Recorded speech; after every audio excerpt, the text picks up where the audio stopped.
Mheshimiwa mkuu wa mkoa alipopanda pale, aliposema anatafakari kuhusu haki za binadamu, na nikajua atatupa mtiririko fulani hivi, nikaanza kusubiri kwa hamu, maana mkuu wa mkoa ni mwalimu. Alafu baadaye akatuacha kwenye mataa. Sasa aliposema vile, na mimi nikaanza kuandika pale. Nimeandika kidogo ili niseme labda kama nia yake ilikuwa kutupa mtihani, basi mheshimiwa mkuu wa mkoa akasahihishe. Mimi najaribu nilichomwandikia ni hiki, na nitaandika kama nilivyoandika. Nimeandika hivi: Mheshimiwa mkuu wa mkoa, nadhani majibu ya hoja yako yako hivi. Tukiongelea haki za binadamu zinaanzia kwa mtu. Tunaposema haki za binadamu, wakati mwingine maneno haya yanaweza kusikika kama jambo kubwa sana kisheria, lakini maana yake halisi ni hii: ni mama anayetaka mtoto wake awe salama,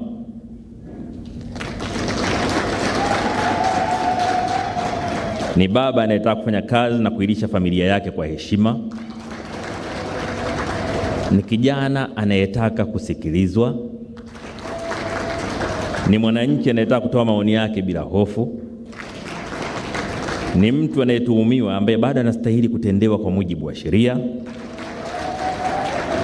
ni polisi anayekwenda kazini na kutamani kurudi salama kwa familia yake, ni mwandishi wa habari anayetaka kufanya kazi yake, na ni mwananchi ambaye hata kama hana cheo, hana fedha na hana mtu wa kumsemea, bado ana utu. Na kwa sababu ana utu, ana thamani. Hapo ndipo haki za binadamu zinapoanzia. Mheshimiwa mkuu wa mkoa, unaweza kusahihisha sasa. Maana haiwezekani mkuu wa mkoa atoe mtihani alafu tujidai hatujasikia. Sasa baada ya kujaribu huo mtihani wa mkuu wa mkoa, baadaye atanong'oneza amenipa maksi ngapi. Lakini hapo ndio nilipoamini mimi kwenye haki za binadamu. Unaweza kuongeza vingine vingi, lakini vyote vinatiririka humo ambapo nimejaribu kuelezea kwa ufupi. Na niko hapa kwa niaba ya serikali, si kwa sababu serikali lazima ikubaliane kila kitu na watetezi wa haki za binadamu. Si kwa sababu Watanzania lazima wakubaliane kila kitu. Mkifika mahala ambapo sasa kila kitu mnawaza pamoja, mnatafakari pamoja, mnatenda pamoja, nyinyi mmeshakuwa roboti, sio binadamu tena. Maana ubongo, kila mtu kapewa ubongo ambao uko peke yake, unajitegemea katika kufikiri na kutenda. Lakini tukitaka bongo zetu ziunganishwe kwa waya wa umeme ambao kila mmoja inakuwa kama mfumo ule wa kompyuta, unachokiona huku ndio unaona huku, unachokiona huku ndio unaona huko, then hilo sio taifa tena. Litakuwa sio taifa la binadamu, litakuwa taifa la mashine. Kwa niko hapa nikijua kwamba kuna mambo mnayoyatazama kwa upande wenu kama watetezi wa haki za binadamu ambao pengine serikali isiyatazame kwa staili hiyo. Lakini niko hapa kwa sababu tunasisitiza kwamba kama kuna tofauti lazima tuendelee kuzizungumza.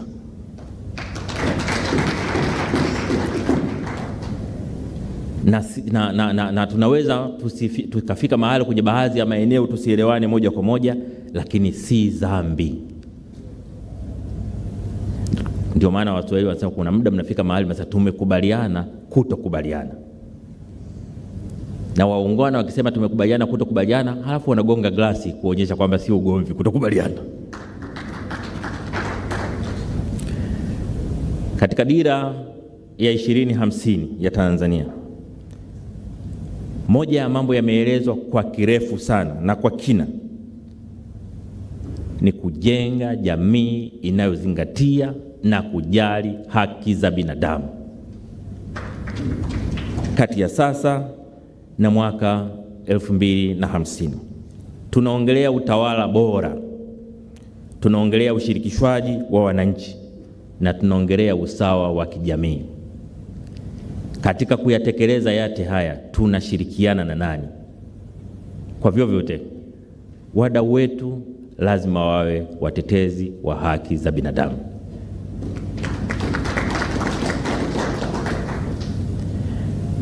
Asasi za kiraia zimetoa mchango mkubwa sana Hizi asasi ambazo leo mnaziwakilisha hapa, sisi kama serikali hatuwezi kupuuza mchango ambao mmetoa. Kwa nguvu ambayo mmekuwa nayo ya nje na ndani ya nchi, mmeshiriki hata katika kujenga uchumi wetu. Mmeshiriki katika ununuzi wa bidhaa pamoja na huduma katika nchi yetu kwa kipindi ambacho mmekuwa mkifanya kazi zenu. Mmeshiriki katika kuchangia kodi na ada katika mapato ya serikali. Mmeshiriki katika kujenga uwezo wa wananchi, lakini mmeshiriki vile vile katika kuvutia rasilimali fedha kutoka nje ya nchi. Na katika eneo hili kwa kweli, kwa namna ya pekee na washukuru wadau wetu wa kimataifa, na balozi wa Ulaya atusaidia kutufikishia salamu kwa wenzao kwamba kwa kweli tunatambua mchango wao, kwa sababu kadri walivyokuwa wanawezesha rasilimali fedha ndivyo ambavyo tuliweza pia kuwa tunaongeza ajira kwa watu wetu. Na kwa kweli nimwambie balozi wa Ulaya na wenzake wasione ni tatizo kuendelea kuzungumza namna ya kuzisaidia taasisi zetu. Wanapopunguza michango yao, wanapunguza nafasi muhimu ya watetezi wa haki za binadamu, sio kwa Tanzania tu, lakini kwa Afrika na dunia. Ni muhimu wajue kwamba tunathamini na kutambua michango yao, na kwa kweli kwa kadri inavyowezekana tunawasihi waendelee kutoa michango hiyo. Serikali kwa upande wake itaendelea kutengeneza mazingira wezeshi ili taasisi zetu hizi ziweze kufanya kazi zake kwa mafanikio, lakini vile kuleta tija kwa taifa, tija iliyokusudiwa. Nilikuwa naangalia takwimu zetu hapa. Wanasema katika utekelezaji wa majukumu wa asasi za kiraia tumekuwa tukitegemea karibu 85% kutoka kwa ufadhili kutoka nje, na taasisi ambazo zimekuwa hazina vyanzo mbadala ni 79%, na karibu 40% ya taasisi zetu ama zimesitisha utekelezaji wa majukumu yake ama zimepunguza wafanyakazi wake. Kwa hiyo mnaposema serikali itengeneze sera wezeshi, ninawaelewa. Na niwahakikishie kwamba kwa kweli tutafanya kila inavyowezekana kushirikiana na nyinyi, kwa sababu tunajua mchango wenu kwa jamii. Tunajua nafasi yenu kwa jamii. Tunajua umuhimu wenu kwa jamii. Mratibu alipozungumza, lakini pia mwenyekiti wa bodi alipozungumza, wamegusia mambo kadhaa ya msingi ambayo ningependa niyasemee kidogo. Kwanza nawapongeza katika mkakati wenu wa kutaka kujenga makao makuu, ambapo rais wetu Dr. Samia Suluhu Hassan alitoa kiwanja. Nataka niwahakikishie kwamba tutatafuta namna ya kushirikiana nanyi.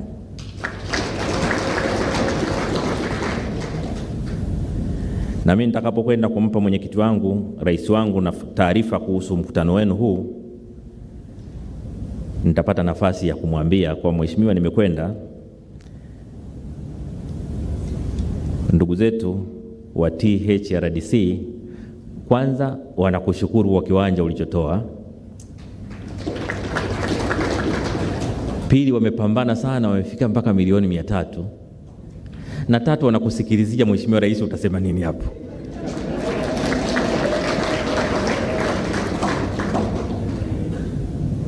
Na nina hakika mheshimiwa rais atatikisika kidogo. Unajua inakatisha tamaa ukisema umewapa watu kiwanja alafu wanakuja kutoa taarifa wao wenyewe mmeshakusanya shilingi ngapi, eti ndio tunajiangalia. Sasa ile inakatisha tamaa, lakini ukishasema tumepiga hatua hii, unampa mtu matumaini. Kwa hiyo kwa kweli nawashukuruni kwa kumpa heshima rais kwa kuanza hilo juhudi na kuzitekeleza. Lakini lingine ni mmeongelea habari ya michango ya CRS.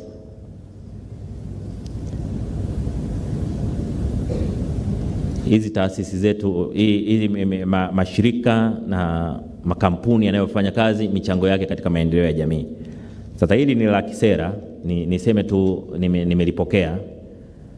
Tutakwenda tulifanyie kazi, lakini tutafanya kazi pia kwa kushirikiana na nyinyi, tujue linawezaje kuwa na manufaa kwetu.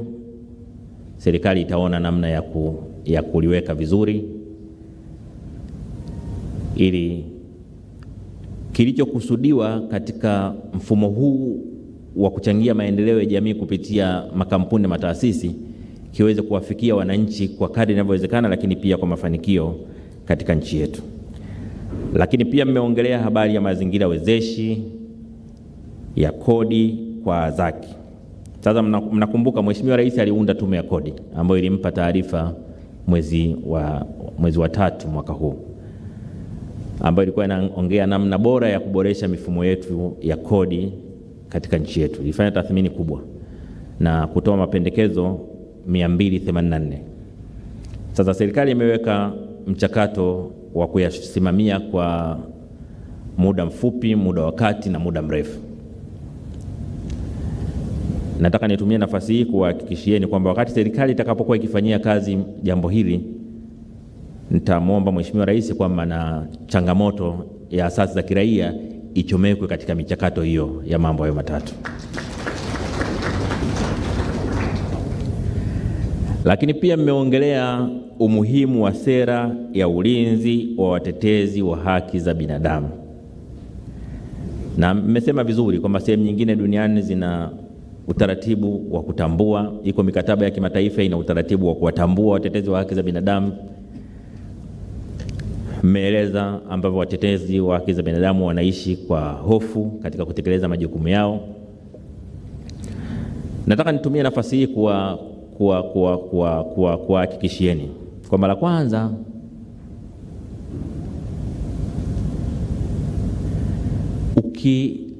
ukiona watetezi wa haki za binadamu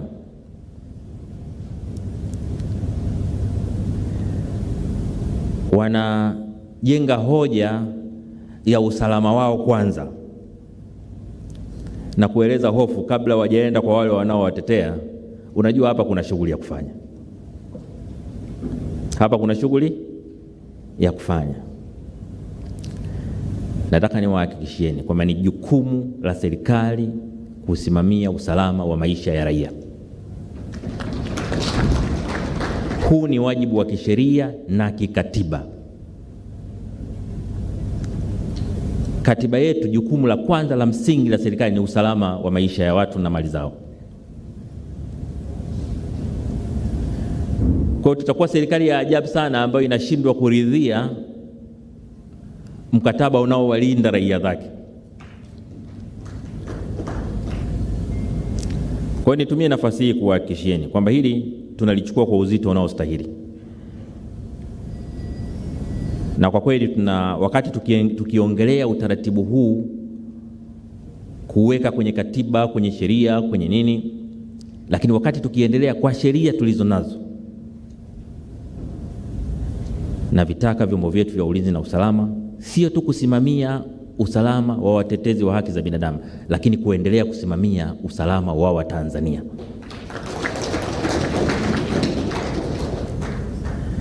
Watanzania wana haki ya kuishi kwa amani bila hofu. Ni haki yao ya kikatiba. Kwa katiba hii tulionayo, Watanzania wana haki ya kuishi kwa amani. Na nimeona hata katika mambo mlioyaeleza kwa kirefu pale ni pamoja na maridhiano pamoja na katiba mpya. Lakini mbona niliambiwa katiba mpya nyinyi hamtaki? Hebu wasiotaka katiba mpya wainue mikono. Kumbe mnataka wote.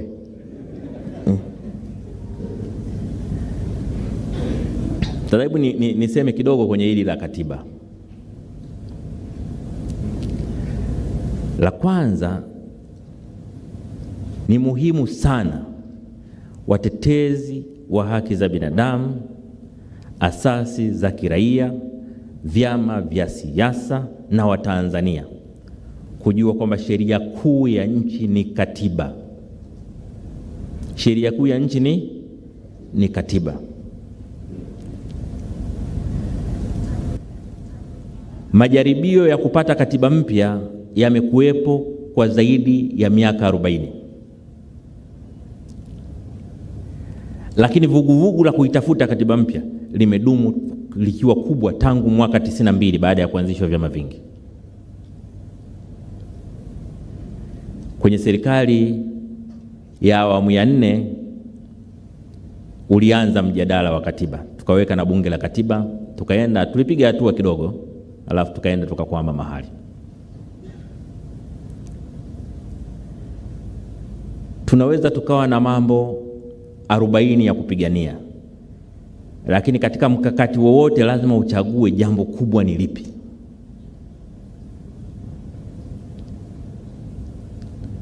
Kwa mfano sasa hivi ukisikiliza madai mengi ya watu mbalimbali, unakuta wamepanga mambo 10 kwa pamoja. Hushindi vita ya mambo 10. Lazima uchague kubwa linaloweza kuyabeba mengine yote ni lipi. Na katika utawala bora katika nchi, kitu kinachoweza kubeba mengine yote ni katiba.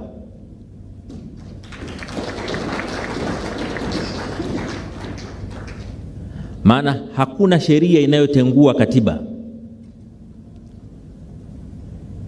Hakuna sheria inaweza kutungwa ikikinzana na katiba. Lakini kilichokuwa kwenye katiba kinaweza kubatilisha sheria nyingine yoyote iliyopo. Ukishaunda leo katiba mpya, sheria zote ambazo zipo na zilizotangulia kuwepo zinazokinzana na katiba ile, siku ile ile ukipitisha katiba mpya zinakuwa zimekufa hizo sheria zinazokinzana na katiba. Ndio maana kama nina kitu cha kuwaambia Watanzania, ningewaambiwa hebu makamu wa rais waambie Watanzania jambo moja tu. Wakisema una jambo la kuwaambia Watanzania moja tu, unapewa nafasi ya mwisho, sema moja, nitasema pambaneni mpate katiba mpya.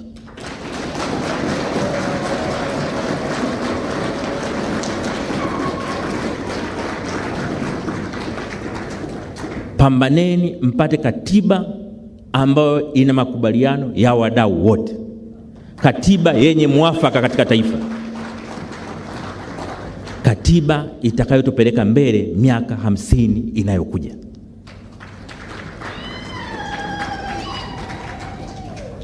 Katiba ambayo kila Mtanzania popote alipo atajisikia fahari kujitambulisha, mimi natoka Tanzania. Yenye katiba inayojali maisha ya mtu, lakini pia katiba inayoheshimu haki za raia wake. Katiba inayotupeleka kwenye maendeleo, si maendeleo ya mali tuna uchumi, lakini maendeleo ya heshima na utu wa binadamu anayeishi katika Tanzania.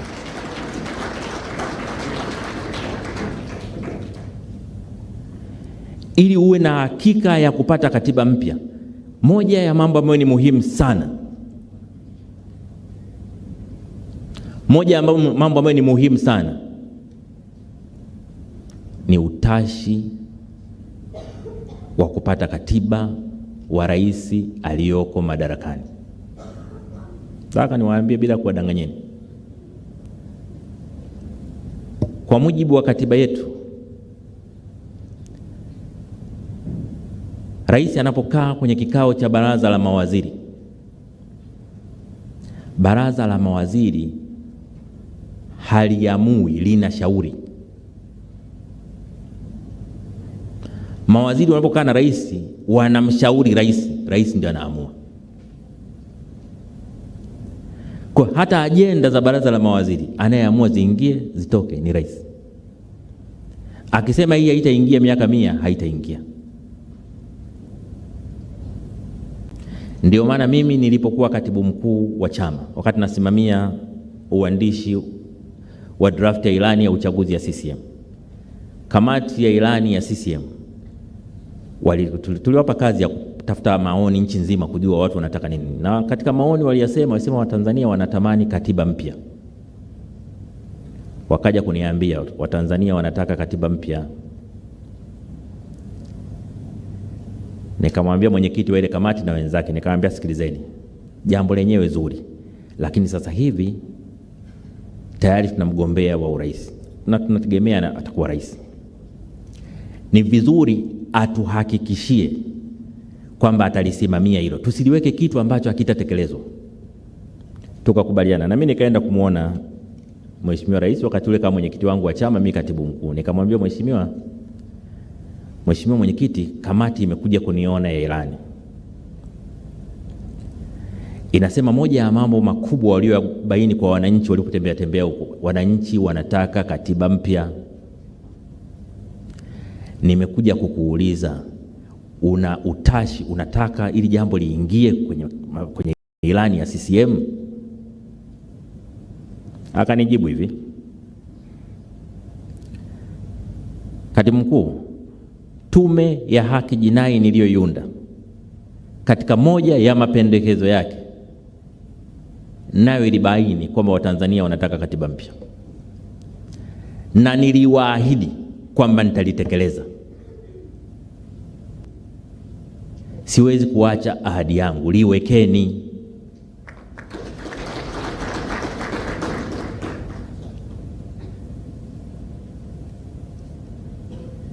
Sasa nasema hivi,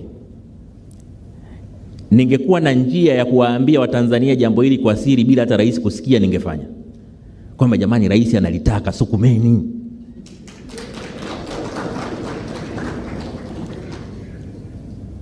Lakini mazingira ya ruhusu, inabidi niseme kwenye jukwaa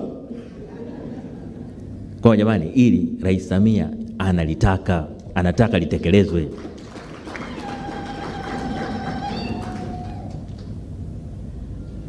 Ni vizuri tukatumia fursa hii ambaye rais analitaka likatekelezwa. Na Tume ya Haki Jinai ilishauri kwamba lifanyike kabla ya uchaguzi wa 2028 wa serikali za 29 wa serikali za mitaa na uchaguzi wa 2030. Lakini pia hata tume ya juzi ya Chande na yenyewe imesema katiba mpya hiyo imepatikana by mwaka 2028 ili itumike 29 na 30. Komaeni hapo.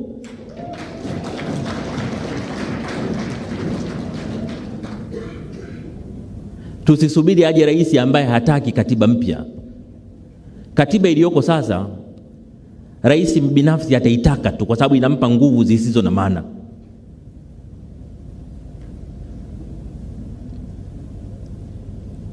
Tusiruhusu tupate rais ambaye hana hamu na katiba. Tutaitafuta tena katiba kwa miaka 50 mingine. Mazari Mama Samia kaonyesha anania hapo. Niwaambie nini muelewe?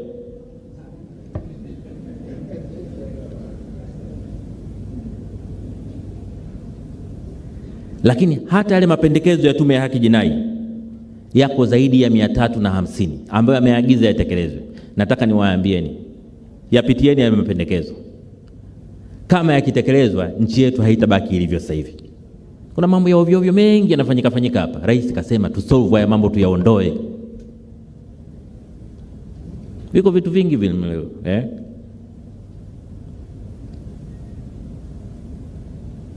habari ya watu kukaa mahabusu, vikesi vidogodogo, vitu vya kijinga, viko vingi tu.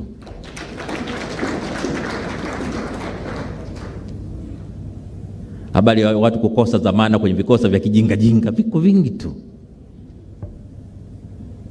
Habari ya watu wakati mwingine mtu ana hamu, maana unajua kuna wakati unakuwa na watu wana roho mbaya. Unakuta mtu mmoja amekaa na roho mbaya pale, ana hamu tu mwenzake alale mahabusu.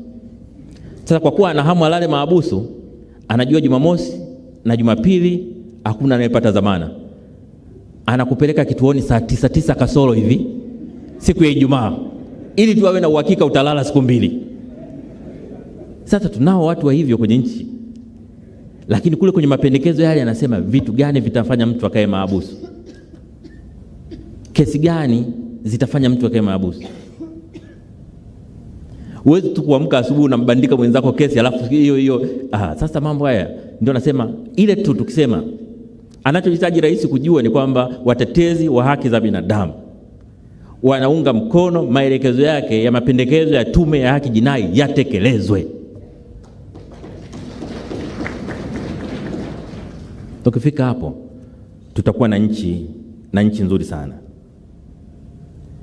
Tutakuwa na nchi bora kuliko wakati mwingine wote ambao mnafikiria. Kwa hiyo naomba mtoke hapa mkijua kwamba fursa tumeipata ya kupata katiba mpya kabla ya 2030. Kupata katiba mpya kabla ambayo itatumika katika uchaguzi wa 29 na 30. Narudia kutumia maneno magumu, tukomae hapo.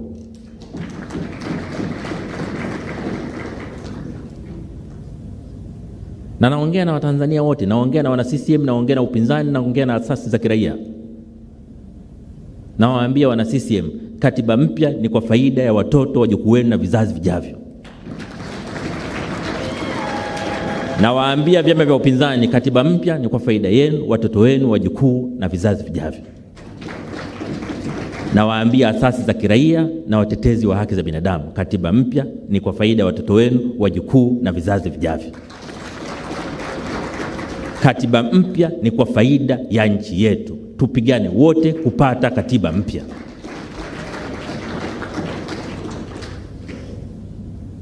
Tukishafika hapo, kasi ya maendeleo na mabadiliko kwenye nchi yetu itakuwa kubwa kuliko mnavyofikiri.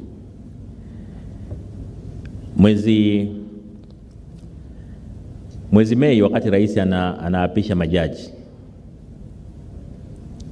kama mlisikiliza hotuba yake, Mheshimiwa Rais alisema, katika moja ya maneno alisema haki ni msingi wa amani. Haki ni msingi wa amani. Na mimi alipomaliza pale, wakati tulipoongea baadaye, nikamwambia Mheshimiwa Rais, kama kuna kitu na kushukuru ni wewe kusema hili, haki ni msingi wa amani. Kulisema hadharani, ili viongozi wote tulio chini yako tulihubiri hili kwamba haki ni msingi wa amani. Ukishaanza kuogopa kutamka haki ni msingi wa amani, unaanza na kuona haya kutekeleza haki. Maneno yanazaa matendo. Kwa hiyo tunapoanza kulitamka, maana yake ni kwamba sasa tunajielekeza katika kulitekeleza. Hakuna mashindano ya nani anaanza. Haki ni msingi wa. Haiwezekani mtetezi wa amani akawa adui wa haki na mtetezi wa haki akawa adui wa amani. Alifikiriki. Ni jambo ambalo ni muhimu tujiepushe nalo. Mimi natamani tuwe na Tanzania ambayo kila Mtanzania anajisikia fahari ya utanzania wake. Kila Mtanzania anajisikia amani ndani ya nchi yake. Kila Mtanzania anajisikia yuko salama ndani ya nchi yake. Kila Mtanzania ana hamu ya kuchangia katika maendeleo ya nchi yake. Hiyo ndio nchi naitamani. Natamani nchi ambayo tunatofautiana katika itikadi, tunatofautiana mambo ya vyama vya siasa, tunatofautiana mambo ya dini na makabila, lakini tunatambuana kwa utanzania wetu. Hii ndio nchi ninayoitamani. Natamani nikikutana na mwanaharakati yoyote yule, nimtambue kwa uwezo wake wa kufikiri na kushawishi. Maana kuna wakati namwangalia kwa mfano Maria Sarungi. Maria Sarungi, wakati sisi tunasoma shule ya msingi, nilikuwa nasoma shule ya msingi Oysterbay pale. Tulikuwa tunasali wote kanisa la Oysterbay. Sasa sisi St. Peter pale. Sasa sisi tulikuwa tunapenda kwenda misa ya Kiingereza. Yeye sijui Kiingereza alijifunza wapi, lakini tulikuwa tunapenda misa ya Kiingereza kwa sababu yeye anaenda kusoma somo vizuri pale. Kwa mimi nikikutana na Maria, ninachokumbuka haraka ni akisoma somo kanisani.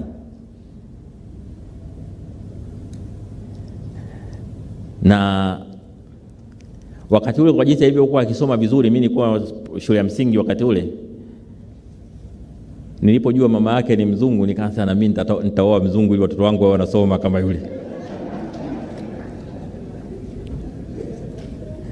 Ingawa maisha magumu sana, baada ya kuoa mzungu nikaishia kuoa Msambaa.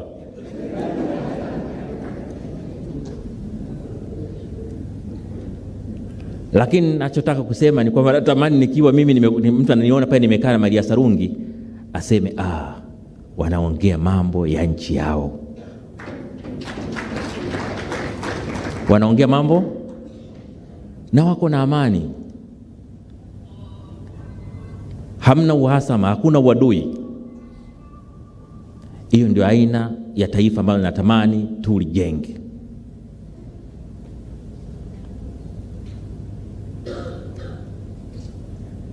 Kwa kila mtu ni muombe kila Mtanzania atumie kila nafasi alionayo kurudisha umoja.